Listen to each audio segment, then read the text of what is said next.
दोस्तों आप लोगों को पता चल ही गया होगा 2 सितंबर 2020 को भारत सरकार ने 118 चाइनीज ऐप बैन कर दिए हैं। कुछ दिन पहले ही 59 चाइनीज ऐप बैन हुए थे। उनमें जो सबसे ज़्यादा यूज होने वाला ऐप था वो था टिकटॉक। और जो 2 सितंबर 2020 को 118 चाइनीज ऐप बैन हुए हैं उनमें जो सबसे ज़्यादा यूज होने वाला ऐप है वो है पबजी गेम वर्ल्ड में सबसे ज़्यादा खेले जाने वाला गेम है। ये बात तो आप लोगों को पता ही है। और इन 118 चाइनीज ऐपों को भारत सरकार ने अपनी आंतरिक शिक्षा के लिए बैन किया है। अब बात ध्यान से सुनो दोस्तों। कल मैं सोशल मीडिया पर देख रहा था तो कुछ लोग कह रहे थे एंड मोदी, मतलब सब लोग सरकार को ब्लेम कर रहे थे। दोस्तों मेरी एक बात सुनो, सबसे पहले ये कंट्री आती है, ये देश आता है और ऐसे ऐसे देश हैं इस दुनिया में। आप वहाँ के रूल्स देखो, वहाँ के लॉ देखो तो तुम कहोगे कि हाँ हमारा भारत देश सबसे अच्छा है, सबसे बेस्ट है, मतलब बहुत अच्छे देश में हम रह रहे हैं। अगर हमारी सरकार कुछ नियम बना रही है, कुछ फैसले कर रही है तो हमें उसके साथ होना चाहिए, उसके विरुद्ध नहीं। अब एक बात बताओ आप लोग, जब भी बॉर्डर पर कुछ सैनिक शहीद हो जाते हैं तो शहीद होने के बाद में आप लोग क्या करते हो? सरकार को ही आके बोलते हो सरकार कुछ नहीं कर रही है। और अब जब सरकार कुछ कर रही है तो आप फिर आगे आके खड़े हो रहे हो।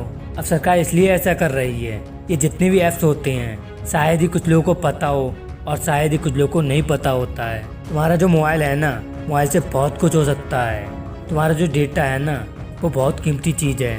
हमने अक्सर सुना है कि हमारा डेटा, लेकिन वो है क्या?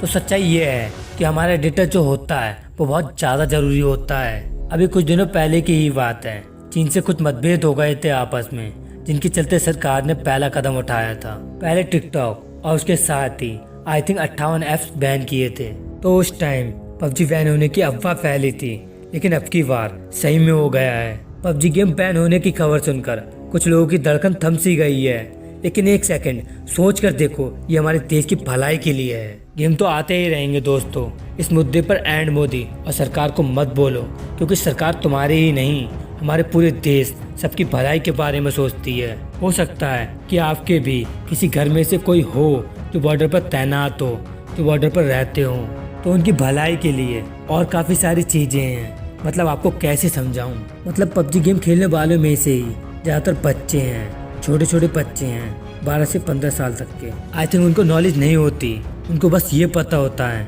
हाँ भाई हमको गेम खेलना है तो गेम खेलना होता है मेरे भाइयों, और सब चीज़ें भी देखनी होती हैं। तो मैं कहना चाह रहा हूँ तो बहुत सारी बातें बोल सकता हूँ, फिलहाल तो बस इतना कहना चाह रहा हूँ कि हमें सरकार के साथ रहना है और गेम खेलना है। तो बहुत सारे गेम्स हैं और बहुत सारे गेम फ्यूचर में आएंगे भी। तो दोस्तों वीडियो में बस इतना ही। वीडियो अच्छी लगी तो वीडियो को लाइक करना और नीचे कमेंट में बताना कौन कौन पबजी खेलता था।